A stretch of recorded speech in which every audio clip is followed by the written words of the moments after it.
So let's get to the good, the bad, the dirty. What's your good? My good was the performance of the Boston College Eagles football team last night. They pounded Florida State. The score was 28-13. I don't think it was that close. BC ran for 263 yards, and they held Florida State to 21 yards rushing. They pounded the Seminoles at the line of scrimmage. I thought it was a very, very great way to start the Bill O'Brien era at Chestnut Hill. Do you have a football coach? I think I do. Because he was fantastic at Penn State. Yes. And that the task there is not nearly as tall as it was when he took over Penn State. It's so funny you mentioned that because as I was texting with former teammates and all kinds of stuff, the resounding theme amongst all of us is they look to be very well coached. Yeah. He can coach college, that's for sure. Yeah. My good, and then there were a lot of good things from the weekend. I found this floating around social media, a lot on Instagram over the weekend. It was Bill Belichick on Inside the NFL. And another illustration on if you give him the right thing to break down as a broadcaster, how good he's going to be as a broadcaster. Because when he's engaged and he's not giving you under Cincinnati, as Wilbon was telling us, he's really good. And on Inside the NFL, I don't know how this came up, but he started breaking down Walter Payton in his rookie season. Or no, this was a college all-star game. College all-star game against the Pittsburgh Steelers. And he tells you why they were playing each other as he was talking to Ryan Clark on Inside the NFL. This was football porn right here. This is Walter Payton in the college all-star game, number 34. And this was a game where all the college all-stars went and trained for a month to play against the previous year's Super Bowl champion, in this case, the Pittsburgh Steelers, and that steel curtain defense. Coach, so this would be the equivalent of Caleb Williams, who's the Chicago Bears first-round draft pick, playing against the Kansas City Chiefs to start a season off. That's exactly what it was. Exactly what it was. Yeah. And here you can see Peyton's quickness, his balance, and his power. This is an interesting play right here where Walter Payton takes a little swing pass. And who do you think he's matched up against there? That's got to be somebody with no teeth, Coach. That would be him. That would be him. Jack Lambert. And there's Jack. And Peyton kind of makes him look bad. Competed very hard for every yard, fought for every yard. You just see how competitive those guys are. But here it is again. This is Peyton against Lambert. And look at that contact balance here. Not only does Walter Payton lower his shoulder and break 2 tackles, but he's still on his feet. And they still can't get him down. They push him out of bounds. They still can't get him on the ground. So it's easy to see from a few plays like this the type of talent that Walter Payton had and what he became in the National Football League. It was fun to watch, and it was visual too. I think Bill Belichick is going to be a great broadcaster. I also think he's going to rehab his image where people will like him. And I also think he will realize how miserable he was at the end of his coaching, where he will sort of have a renaissance on, look, I could still bring my good to coaching without making it so miserable for the other players in the locker room. And while I will always lean on what made me great, I don't have to be like I was at the end of the way in New England. Yeah, I think there was a necessary separation or divorce between him and the Patriots. But you're right. I always wondered whether or not he would want to come back and coach again. My guess is he will.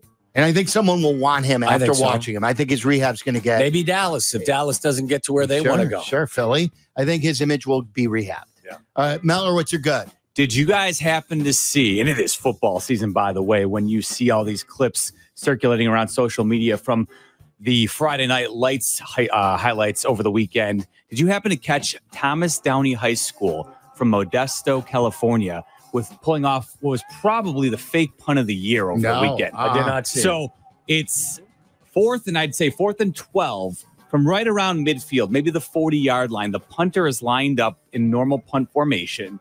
And sure enough, the opposition is in punt return formation. And so the ball is snapped to the Thomas Downey High School punter. He receives it, and then he lines up like he's about to punt. And then instead of punting it, he actually heaves about a 25 to 30-yard underhand pass. So the defense assumes it's a punt as it comes out. And sure enough, the gunner on the play is a tall kid who just goes up, leaps for it, and grabs it. So it's a complete completion, and they end up converting on 4th and 12. The defense has no idea. They assume he's just trying to field it and, down it. great call, great design. Thomas Downey High School. I'm sure you'll catch it. So that's legal to underhand throw it like that? I don't see why it's not. Clearly, they didn't pass, right? Yeah, but again, the defense is kind of caught off, or the return team is caught off guard because it looks like a punt from, the way it leaves his hand as it's in the air. And so they really didn't know how to react. So great design, great call, Thomas Downey High School. Torrey Taylor, take notes. My good from the weekend is Notre Dame and the performance that they had against Texas A&M. I thought this game was going to be all A&M because of the matchup. It was at home for A&M. And also the new Texas A&M head coach, Mike Elko, was Riley Leonard, who is the Notre Dame quarterback. He was his head coach at Duke before they transferred, and Elko left from Duke to Texas A&M. But A&M did not look ready to play this game at all, and Notre Dame picked up one of the toughest wins on their schedule. They very well could go undefeated and waltz into the college football playoff this year, no problem. I didn't watch a lot of Duke football when he was there. Did you know he was such a red ass? Well, he seems like Elko, like he's a big red ass on the sideline. Yeah, well, so he was the DC at A&M, and you could always see back then. And then when he got to Duke, he really boosted up Duke football for a couple of years, and then ultimately made the jump to A&M. Did you think that game was more about Texas A&M being bad than it was Notre Dame being good? I thought Notre Dame, I was surprised by how well prepared Notre Dame was, because I thought that Elko would just know especially as a defensive guy, he'd know every single tendency for Riley Leonard. And by the way, isn't Notre Dame starting an entirely new offensive line? I think they had 6 combined starts heading into that game, and their secondary was fantastic too. What do you got for your bad? My bad was actually the loss by the Cubs last night. I know that you don't like your favorite team at the moment, but they had a 3-zip lead heading into the 8th. It was a game that you thought, you got an excellent performance by Tyon, and the kid that stepped in, he's the guy from the Mets, right? That came in and had given up, I think, only 1 earned run in the month of July and 1 earned run in the month of August, and it didn't go so well for him. That was a horrible loss for the Cubs as they're trying to pursue a wild card spot. Yeah, and what's made it worse for me with the Cubs is just all these Cubs fans who think that they do have a chance or that think they are good. It reminds me so much of Red Bulls fans who have been trying to tell me for 2 years that the Bulls have a shot. Just got to get in, man. Is there a play-in in Major League Baseball? Well, yeah, it's the whole wild card round. The best of 3 wild card round. That's basically the play-in. But I think this is a mediocre baseball team, and that doesn't have a closer, by the way, and scores when they feel like it. So here's my bad. It's Brian Kelly after the LSU loss over the weekend. Lots of college football was consumed. I heard the discussion earlier. This doesn't feel real. This feels forced, and this feels like I'm throwing myself under the bus and I'm giving you a fake sort of rant to make it look like I care more. And we're sitting here again. We're sitting here again talking about the same things. About not finishing when you have an opponent in a position to put them away. But what we're doing on the sideline is feeling like the game's over. And I'm so angry about it that I got to do something about it. I'm not doing a good enough job as a coach. And I got to coach him better because it's unacceptable for us not to have found a way to win this football game. It's ridiculous. Didn't seem authentic to me. Did that seem like an authentic rant to you? Him banging the table? It sounded very authentic Brian Kelly. Oh, but it's on brand for Brian Kelly. I Tyler, see what you you'd did. be a better feel for the. I'm with Silvy, and it felt very forced. It felt like I'm gonna go to the podium and do this. I have to act like I'm angry. I have to act like I'm accountable, but that's not actually how I feel. But that's the way he's been, hasn't it? Whether it was at Notre Dame or wherever. Yeah, that's a good assessment of him from his Notre Dame days too. Meller, you're bad. My bad is the Chicago White Sox, boys, setting a franchise record with their 108th loss on the season with 23 games remaining. That's right. 108 losses and still 23 more to go. So they've got a chance at history every single night right here on your home of the Chicago White Sox. We have to have a quick talk at some point, too, about your favorite bad stat for that. Because the one about flexing to me, they've lost his last 20 starts. Yes. So, yeah. Speaking of losing streaks, they're now on an 11-game losing streak, which obviously isn't even That's their third. second longest losing streak of the season yet. Yeah, that's their third double-digit losing streak. They have a winning percentage of .223. And there's some crappy baseball teams in Major League Baseball this year. And they are the worst of that crappy crew. They are pacing for 36 wins on the year. They are staggeringly, astonishingly bad. I heard Shea bring this up last week. How perfect would it be if they would end the season on this losing streak? Like, they would set the record for the longest losing streak, not finish out the year with another win. Would that be so perfect? It would be perfect. And I'm not even going to say it's not completely impossible. It may happen. Right. It could happen. It could. Probably it won't. How many wins are you betting on for the White They've Sox got the rest of the way? 31, and how many games do they have left? You got 4? I think I got 4 wins left. 23 games remaining. They need to go. Oh, They need to go 11-12 to avoid setting the Major League Baseball they got no record. chance. 500 baseball there. They're at Baltimore. They're at Boston. They got 3 with Cleveland. Then they get Oakland. Did I hear they're 4-41 in their last 45? Is that the stat? That would make sense. Yeah. That's another great stat. They're 4-41 in their last 45. Well, think about it. They're To all one. the haters out there. They're 1-15 in their last 16. Look. And before that, how many did they lose in a row? Because I think that 45 stretches back to the All-Star break, I believe. But remember, Shriven has the other the other broadcasters coming up to him saying, "Hey, you guys are better than I thought you'd be." That's what Baltimore thought last night as they were pasting them 13-3.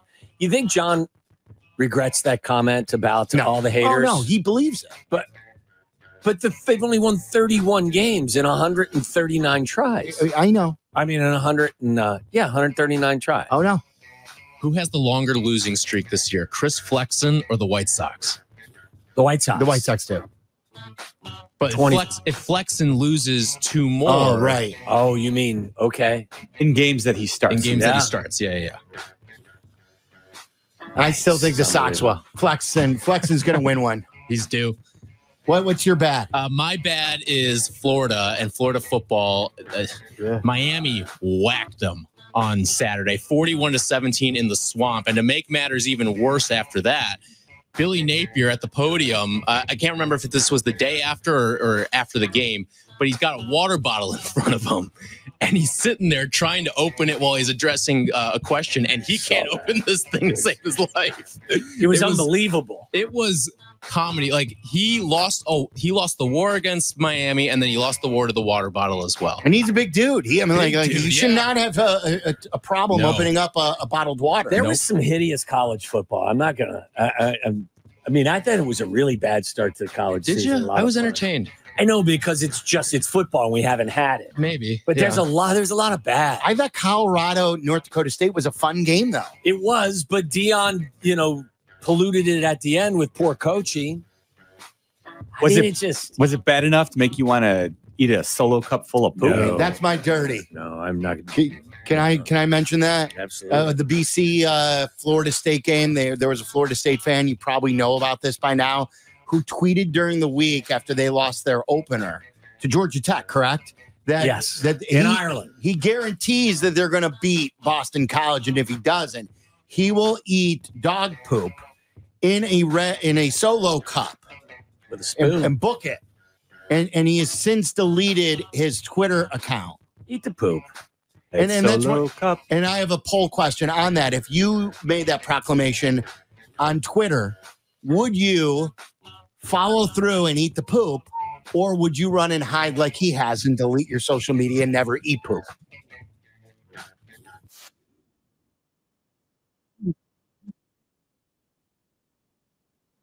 Did what he did, right? He wanted to be recognized. I would double down if that was his inspiration. Hey, look at me, look at me, look at me. I'm going to eat poop if Florida State loses to Boston College. You want people to recognize you? Eat the poop. Eat the poop. Like he's going to show you how big of a Florida State fan he is. I'm going to eat poop from my program. How many people go on a social media platform and say, if they do this, I'm going to... He was there, obviously, so that people could look at him, look at him, look at him. You could die from that, can't you? I don't know. You could die from a lot of stuff. Oh, but eating poop. There's a lot. I don't know. I mean, I'm sure we've ingested stuff that had animal feces on it. Of course, but not like you're not eating it whole. I don't know. I'm not a doctor, but my point is that if you were that attention starved to go on social media to tell everybody and proclaim that you'll eat poop if they lose, if that was your goal to get recognized, eat the poop. I want it from like a big dog too that just went. Like a Saint Bernard. Yeah, or like a Rottweiler, and it's steaming. And not something that's been sitting for a while. Mellor, I know you don't like potty talk to begin with, and then eating it, and we may lose Mellor. Yeah, if you are in this for the social media part of it, eat the poop. You know how many likes you're gonna get? You know how many views you're gonna get? Yeah, but you're eating poop. Okay. That people do a lot of stupid stuff to get recognized for dumb reasons. Welcome to social media in 2024. Eat the poop. Mellor, what's your dirty? This conversation? No, well, I'll go to game day on Saturday after the crew was discussing Ohio State's $20 million NIL roster. Nick Saban chimed in with this breakdown. I just want to say you guys keep talking about a $20 million roster. Yeah. If you don't pay the right guys, you'll be out of luck. Welcome to cable television, folks, and Nick Saban has himself a new mantra. He doesn't give a damn. He looked like he had a blast at the end of the show after they made their predictions and McAfee had his shirt off. He's like, "This is the most fun I've ever had," and he legitimately looked like he was having a blast. He's like, "Why did I waste all this time coaching college football when I could have sat here on the set for the last decade?" And then wrap us up, Tyler. For those who didn't see it, Robert Morris's Rob Carter Jr. had the interception of the year. Jumps out of a cannon, 360 spin in the air, one-handed grab. It looked like he was on offense, but little did you know he was actually on defense intercepting the pass. All right, there you go. That's a lot of college football for you there. And the good, the bad, the dirty.